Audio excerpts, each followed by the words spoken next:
Surviving any type of traumatic life or death incident will obviously shift the way you view your life. But just to put things into perspective for what you have overcome, the odds of surviving two separate plane crashes where there's been a fatality is 1 in 11 quadrillion, and that's 15 zeros. So, strictly just by looking at the numbers, you should not be here right now. And on the surface, you could say that you're just incredibly blessed and lucky to still be living. But is there a deeper reason that you believe you survived what you've gone through? Yeah, well, I think it's a multitude of reasons, but I think the first one is to be a great husband and father, dad to our. We have a 20-month-old son named Hudson. Have a baby girl coming in November, so I think that's the biggest reason personally. Because my dad was my hero. He was one of the greatest men of all time, the greatest dad of all time. Learned so much from him and my mom, obviously. But yeah, I think that's there's that reason. Obviously, to be a great husband to my wife is a big reason, and ultimately to know leave the world better than I found it. I try to make a positive impact everywhere I go. Maybe it's big, maybe it's speaking to 25,000 people, or maybe it's speaking to 50, or maybe it's just holding the door for somebody, right? At the grocery store, an elderly woman who's with a walker who's 80 and can't just doing little things. So it's like I just try to literally make a if I my goal everywhere I go, whoever I work with, whoever I interact with, talk to, whatever. My goal is to leave them better than I found them. And so I'm not going to say I always do that, but I think if I consistently make the effort to do that over a long period of time, good things are going to happen. Walk me through that first crash on September 1st, 2003. My grandparents had a home in northern Michigan, in Petoskey on Walden Lake, and Labor Day weekend 2003, we were flying home. My dad was a doctor, was also a pilot. We had a small family plane that would fly. And yeah, tragically, as we were preparing to land in Fort Wayne, the airplane crashed and took life. My mom, Julie, she was 38 at the time. Dad's high school sweetheart. My sister Lindsay was 11, about to turn 12 the next week, and my little brother Ian was only 5. So obviously, devastating loss. Devastating loss. How did basketball after that act as therapy for you, and not just about pursuing your goals, but also just from a healing process? Yeah, I think my dad and I really bonded over sports, over basketball, and he was a really good athlete, in high school and college, and um, I was a pretty good athlete too, and obviously I was really young at that time, but and I love sports. My dad and I went to basketball camp together and spent a week in the dorms together every summer from probably when I was about 8 until maybe 12 or 13, and it was awesome. Some of the greatest memories of my life right at camp with dad, and um, yeah, but we just find a way to press on and keep living our life, and obviously you can't hard to just look past the loss, right? But and we didn't just push it aside, but obviously we dealt with it every single day, but we tried to keep living our life and tried to honor our family in heaven by how we responded and how we kept living, how we grew even closer. When was the first time that you really realized that you could take your basketball game to the next level? Well, I think maybe in like middle school. I mean, I was always pretty good. You start when I was maybe 10 years old. Um, start was pretty good, and started going to work out before school. Starting when I was like 12, go to the Y, work out with a guy a couple days a week before school. And and then in AAU, playing in the summer league and stuff, and start to get pretty. I mean, I had a long way to go, but um, well, I guess maybe you don't really know you're actually good enough to play at that level until you start getting recruited by coaches. So yeah, maybe eighth grade. I think I got my first offer from a small Division I school. So then I was like, okay, well, this is really cool, but my dreams are to play for Michigan. So I got to keep working, keep getting after it because Michigan is, I'm not going to say a step up from every other school. Obviously, the program is, we're in some challenging times now, but hopefully, Coach Dusty May can rebuild it back to what it was with Coach Beeline. Yeah, as soon as I got a glimpse of the college that I had the opportunity to go play in college, I wanted to go to Michigan. So Yeah, you mentioned John Beeline, legendary Michigan coach. He offers you a scholarship and you commit on June 15th, 2011. In that moment as a teenager and reflecting back on your childhood, what was that experience like? it was a dream come true. It was a dream come true. Coach B is obviously who's one of the. I think I would say so. Coach B, he never won a national championship. Unfortunately, got to two national championship games, but didn't win either of them. I think he's the greatest coach to not win a national championship. That hasn't won one. And obviously a great coach, but a 10 times better man. Just an amazing human being, and I'm so grateful for him and his life and the impact he's made on mine and my family's. Um, but yeah, I think the nice thing is about Michigan, from at least for me and what a lot of people, not everybody, but a lot of people, like on my recruiting visit when I was getting recruited, you know, it was you go visit these other schools, Purdue, Indiana, Notre Dame, University of Virginia, all great schools, obviously, but like you're comparing them all to Michigan, right? Michigan's got this, and this school doesn't, and these schools are great, but they don't have what Michigan does, and I think yeah, it's just an amazing place. It changed my life, obviously, forever, and met my wife there. Um, so it's Michigan. Michigan's an incredible place. Incredible place. So the second plane crash that you survived happened just 9 days after you committed to Michigan. But before talking about that, what did life feel like for you on those 8 days between June 15th and June 23rd? Yeah, well, to be completely honest, I don't really remember much of those days. But I'm sure it was awesome, super fun, super celebratory. I had achieved my lifelong dream.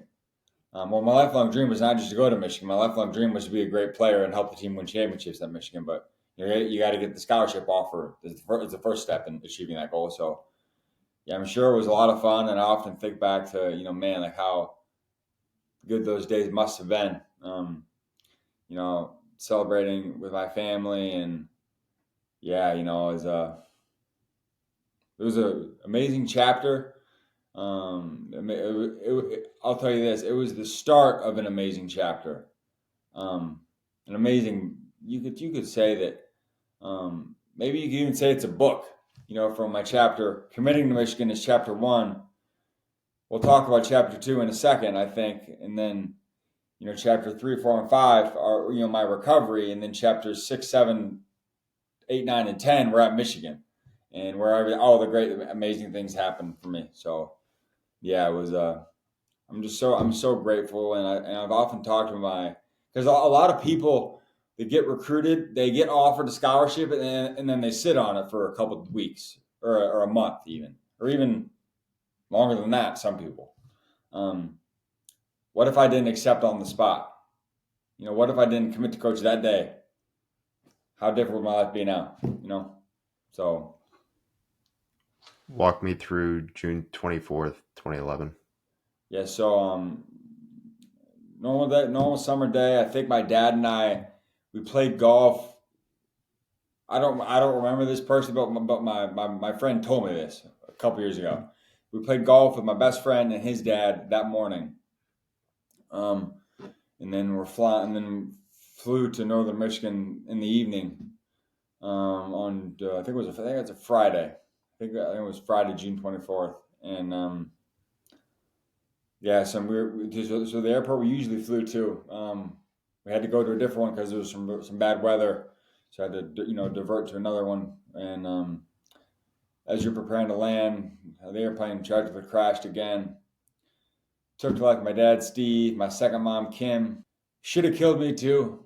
Put me in a coma. I had really bad injuries, really bad 5 broken ribs, broken hips, fractured clavicles, split my head open. I was in bad shape, and so I thought probably the worst of those injuries though was the brain injury. It was a traumatic brain injury, and I was in a coma for about 2 months, and again by the grace of God, I came out of it and had a long road to recovery. Coach B came to visit me in the hospital when I couldn't walk. I was in a wheelchair. Might never walk ever again. He didn't know. He said, Austin, I can't wait to have it on my team someday. Whenever you're able to come to Michigan, man, I can't wait to coach you. And this is a big part of my message now to companies and organizations, right? But actually, what I know about Coach B, the night of the crash, June 24th, 2011, Coach B called the athletic director at Michigan. At the time, was a guy named Dave Brandon, who's a really good friend of mine. And he said, Dave, not sure what kind of, state Austin's going to be in, but if he can get to Michigan, he's coming. He's part of our team. He's coming on a full ride. He's coming on a full ride to play for me at Michigan. Whatever capacity he's in, he's coming to Michigan to play for me and be a part of my team.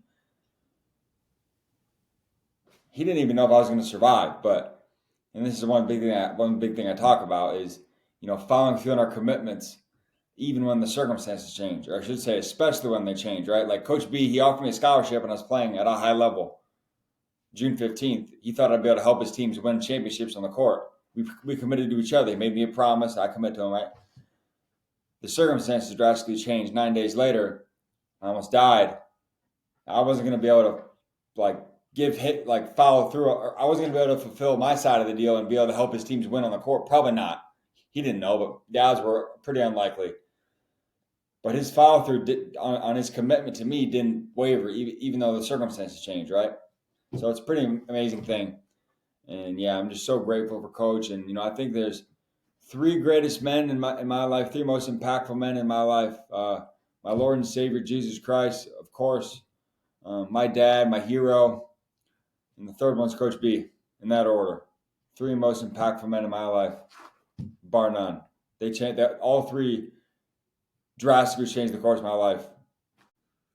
Everyone always talks about how a sports team is a brotherhood, but I'd imagine for you, you could even take one giant step forward and say that sports with you and being on the Michigan team was a large part of your family dynamic. What was it like finally getting to Michigan, being a member of the men's basketball team? Yeah, well, it was amazing. It's a family, and it's my teammates all included me in everything. Even though I couldn't play, I wasn't like playing with them on the court, but it never made me feel like I was, not one of them. I mean, obviously I was part of the team, but it's different. Like when you can't play, like when you're sitting on the bench for 4 years, right? And it's fine. I would have loved to be able to play, but yeah, it was just awesome. It's a brotherhood, and I'm just really grateful for all of them. Yeah, it's just I think Michigan's a special place for a lot of reasons. Um, but I think it starts with Coach Beeline though, because he sets the standard, he sets the model for the program. At least when we were there, and everybody else kind of follows suit after him. So no, it's just amazing. I'm so grateful for Michigan and Coach Beeline, and if say so we have a 1.5-year-old son, and if he wants to play college sports, I don't care if he does, but if he does, even if it's Ohio State, right?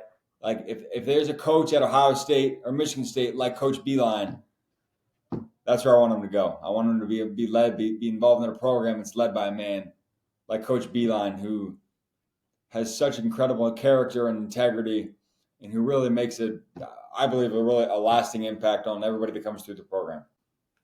You've said that you're still learning from your dad to this day, even though he's not here. What do you think you've learned from him? What have I learned from my dad? Well, I think it's obviously taking on this fatherly role is new. I mean, it's not new. I'm almost 2 years into it, but you're learning every day, right? And I think back to what my dad and my mom, obviously, what they did for me when I was young. and even as I got older with my dad, and yeah, I'm just so grateful, and I try to make my dad proud every single day. By how the dad I am to Hudson and our daughter who I will be to our daughter who's coming in November. The husband I am to my wife Abby. I just try to honor him every single day and honor my whole family, obviously, but especially with my dad because our relationship, we were super close, and yeah, I believe I'll see him again someday. I believe I'll see my whole family again someday, and I hope that whenever the good Lord calls me home to heaven, I hope when I see my dad someday, I hope they're proud of me, um, and say that I found ways to honor them and honor God and take care of my family. I would say, go back to your question about my dad. I would say the three biggest things: um, honor God with your life, respect everybody, especially your family, love them, serve them, honor them, um, and do your best to set the example that you want to see in your kids someday. Two other things that your dad used to tell you: go big or go home, and your success when you consistently use your talents constructively to improve civilization. And you interned and then worked full time at the Domino's headquarters in Michigan. Mhm. What was the process like of shifting your career at the end of 2019 and aligning with your greater purpose and going all in on your speaking career? Yeah, well, I think Domino's is obviously a great company, but I felt like I was meant to do more, and meant to impact people in a different way, and impact more people through my story. And yeah, so my dad said, go bigger, go bigger, go home, and that's just what I did. What I did on my recovery, trying to find a way to make it to Michigan. That's what I did. During my time at Michigan, trying to be the best teammate that I could be. It's what I've done in the speaking business. So I'm trying to go as big as I possibly can. I could probably go bigger, of course, but just doing my best to go big and um, leave people better than I found them wherever I go, and impact as many people as I can, as many companies as I possibly can. Um, but yeah, back to that what you said about my dad. Yeah, I got the quote right here. You probably can't really read it, but yeah, it says what you said. I believe I'm a success because I'm loved by my family and friends, admired by my peers, and because I consistently use my God-given talents constructively to improve civilization. Right. And I'm like, what more can you ask yourself? Kind of going back to what you asked about my dad, the things that I learned from him. That right there. If you live your life in a way where your family and friends love you, you and do your best to, leave the world a better place. And obviously you don't set the goal of gaining admiration of your peers, but if you live in a way that other people respect and admire, like you're gonna win in life, however you choose to define winning. I mean, it's like there's almost no way you can't if you live in a way where your family and your friends love you, your peers respect you and admire the way you live, you go about your family life and your business life, and if you do your best to leave things better than you found them, like I don't think you can ask anything more of yourself. I think you're gonna win. I've heard you say that when you speak, it feels like you're working for the audience and there to serve them. But on the flip side of that, how is speaking and allowing yourself to continue to talk through your experiences allowed you to serve yourself? Yeah, well, I think it's definitely mutually beneficial. Obviously, I'm there. When a company hires me to speak, I'm there to serve them. I'm there to add value to their team, to their business, to their culture.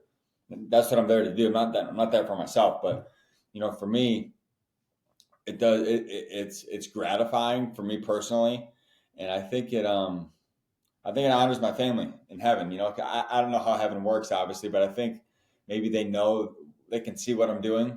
They know that I'm on this speaking circuit and traveling around, sharing my story and message, trying to inspire people. Yeah, and I think that, yeah, I think that it's gratifying for me, and I'm not a super emotional guy. I mean, I am, but like I'm not like I don't wear my heart on my sleeve. I'm not showing the world how I'm feeling all the time.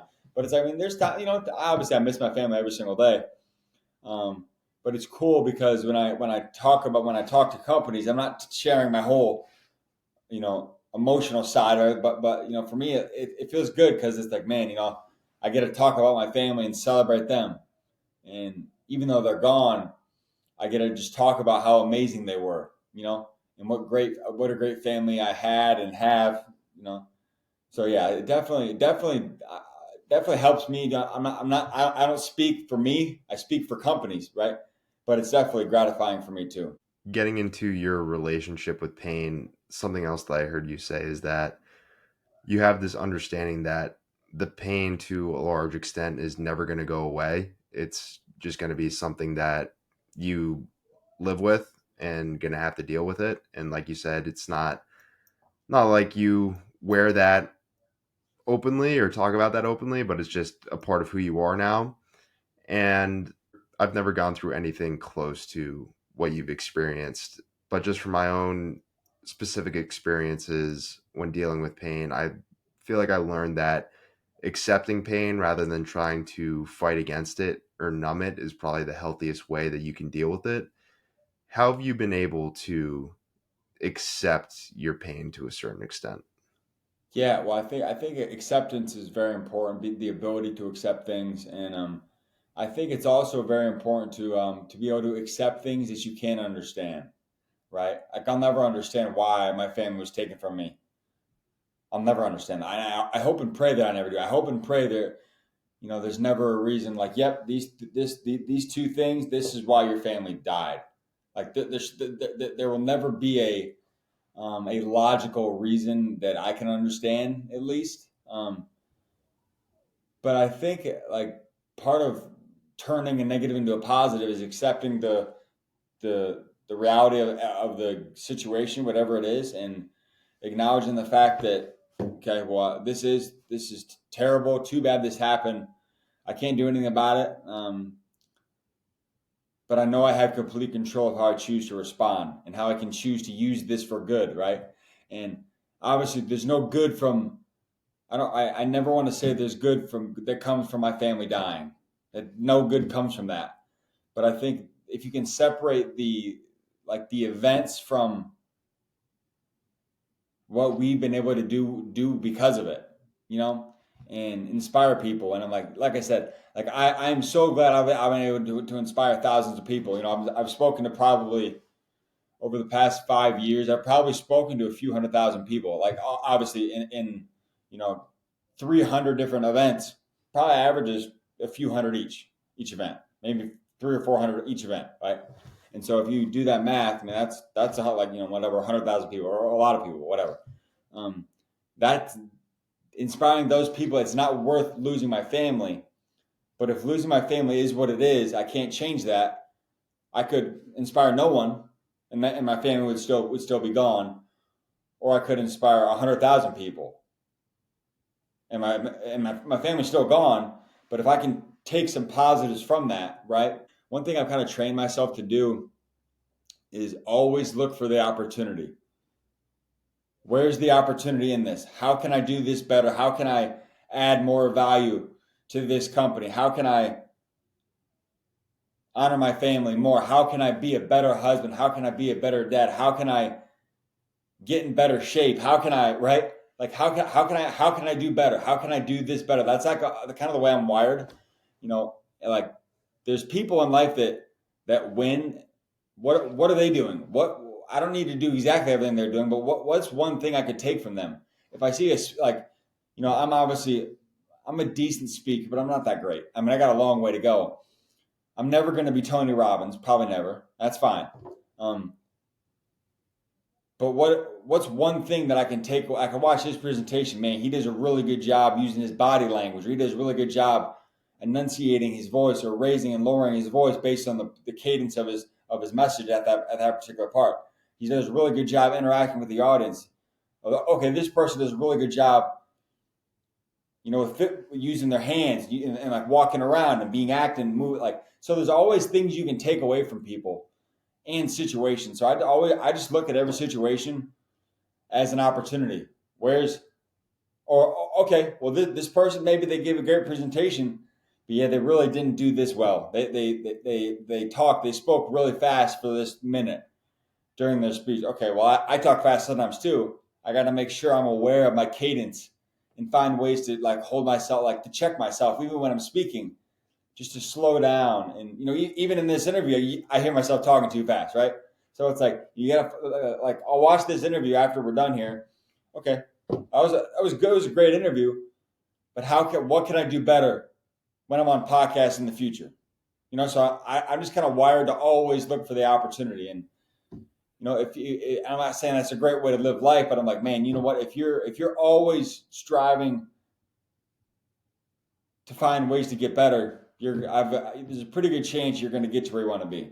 So You've got the mindset of an athlete, and everything that you've spoke about just there, it's almost like your post athletic life is just a different type of game in a way where you're, like you said, if you listen to this interview, it's like you're breaking down game tape of like, what could I have 100%. done, what could I have done better, like what plays could I have done better, in a sense. Yeah. Yeah, One thing. that just real quick. I was going to say it's kind of how I approach my recovery too. Like, right, like obviously as athletes, you're trying. You probably played sports when you're young, I'm sure. Like you're trying to get to be. You're trying to maximize your potential, right? Like I was never going to be LeBron James. I never would have been. But I think I could have been pretty good. I think I would have been good. Would have been pretty good at Michigan. I probably could have played a few years after college, not long, but maybe I could have played a couple. I mean, I think I could. How could I maximize my potential, right? And like in life, that's just kind of how I'm wired too. Like we all have different levels of potential, but like I think the great thing will be is that someday, whenever the good Lord calls us home, if you can look back and say, "Yeah, I gave it everything I had to make the most of the tools that I had in the toolbox," so to speak. Like I wasn't given, I didn't have the same tools as Michael Jordan or Jeff Bezos, or right, but we don't all have the same tools as them. But and maybe your tools, literally or metaphorically speaking, is just the equivalent of a really good high school basketball player, or a really good high school athlete, a really good high school football player. You could be you could maybe be a very solid businessman. You're never going to be the crazy inventors of the world. I'm never going to be either. But like I just want to be able to look back on my life and say, yeah, you know what? I did everything I could to make the most of the abilities that God gave me and maximize my potential. So that's what I'm trying to do. That's what you try to do as an athlete. And it's like sports and business are pretty much the same, right? It's you're just trying to max out and try to be the best you can be. I was watching your wedding video, and one line that stuck out to me is one of your wife's bridesmaids said, "You're a living miracle and have such a story to share, but you are so much more than that." And you've also said that you've really only had two bad days in your life. And I know I was listening to another podcast interview that you had, and when you were talking about the ESPN documentary that came out on you, you kind of struggled with it a little bit because it put you and your story more on the map and more in the public eye, where your story is relatable from the sense of, okay, overcoming adversity and overcoming challenges. But when you talk about the specifics of the story, I mean, you are a one of one story, and I could um, see how that could potentially be isolating at times where you can't really relate to people with what they've gone through. How do you think you've shown that you're more than just a story, and especially getting into what you want to do with your future? Yeah, well, I think I'm not gonna lie. I wouldn't be doing what I'm doing now if I didn't have my story, right? But I'm not doing what I'm doing now because of my story, if that makes sense. Like my Yep. story didn't open this door didn't put me in this position to speak to, you know, lots of people all over the country. Haven't gone internationally yet, but I hope to in 2025. My goal is to go do something international next year. Like my story sort of opened the door for the opportunity to speak around the country. Um, but it's kind of like in sports, like just because you're talented doesn't guarantee you're going to go play in college. Like you got to work at it. The talent helps for sure. Being talented helps, no doubt. but like you couldn't get to Michigan or couldn't get to any college if you didn't have some level of ability. But your ability alone didn't get you there. Like my story definitely opened this door for me. It gave me the opportunity to do this. Starting when I was in college, started speaking a little bit and um, kind of built it from there. But yeah, I think it's I always want to be known as.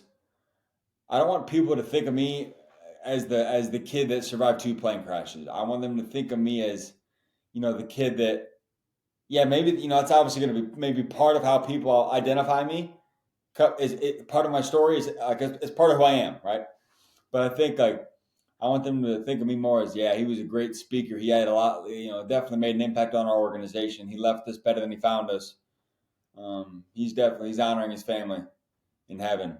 This happened to him, um, and he couldn't control it, but he found a way to use it for good and found a way to turn this negative into a positive. So I think I don't know if that answers your question.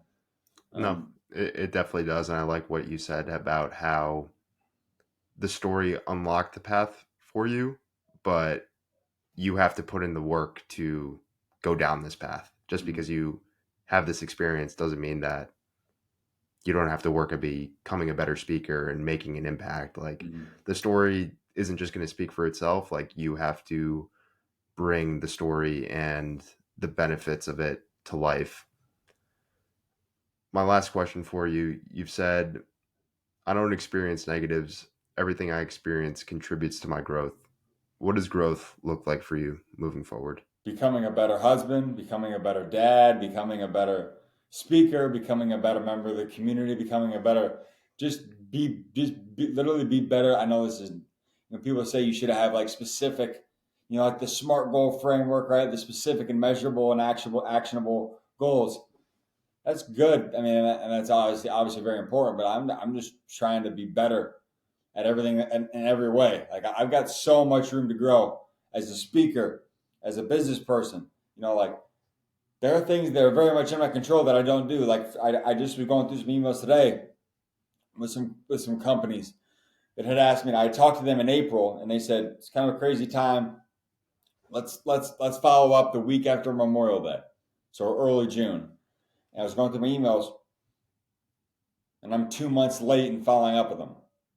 That's a growth opportunity, right? I got to be better about setting reminders for myself. Okay, you talk to these companies, said to follow up here. I'm pretty good about it usually. I have really good notes most of the time, but I miss these two.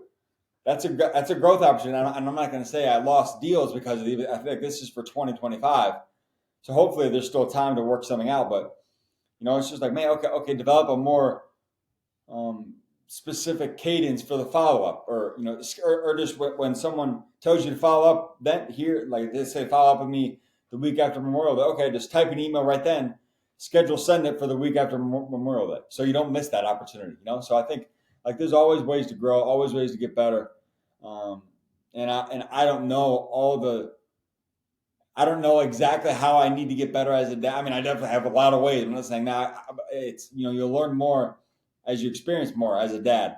But like, and I'm sure the ways I need to improve will become clear to me in the very near future. But I need to be better as a dad. I know I need to be a better husband. I think I'm pretty solid for the most part, but I definitely have a lot of room to grow. Um, so I hope if we have another conversation in a year from now, we can talk again. Actually, I definitely grew in this last year in the ways that I need in the areas that I thought I needed to. Definitely made some progress as a dad, as a business person, as a husband. So just trying to literally level up in every area of life. So I'm with you on the mindset of not necessarily needing goals. I think as long as your mindset, like you were saying, is if I'm just trying to get better compared to what I was doing yesterday, that's going to naturally lead me in the right direction. Austin, where can people go to connect with you? So I'm on LinkedIn. My email is Austin. This is all lowercase. Austin at austin-hatch.com. Our website's Austin, www.austin-hatch.com. So if you go on there on the website, there's a contact form. You can, submit an inquiry about having me speak, or if you just want to get in touch with me and talk about anything else, that's great. I'd love to connect with anybody. So yeah, it'd be great to discuss ways we can do some business together and discuss some ways that we can add some value. That's my goal. My goal is to add value to every situation I'm a part of, add value to every person I interact with. Hopefully, I added value to you today. Hopefully, I added value to your listeners. Um, and I'd love to explore more ways to add value with anybody who's interested in the future. Austin, appreciate you for coming on the show. Thank you. Appreciate having me, Tim. Make it a great day and look forward to staying in touch. All the best to your family, brother. Appreciate you.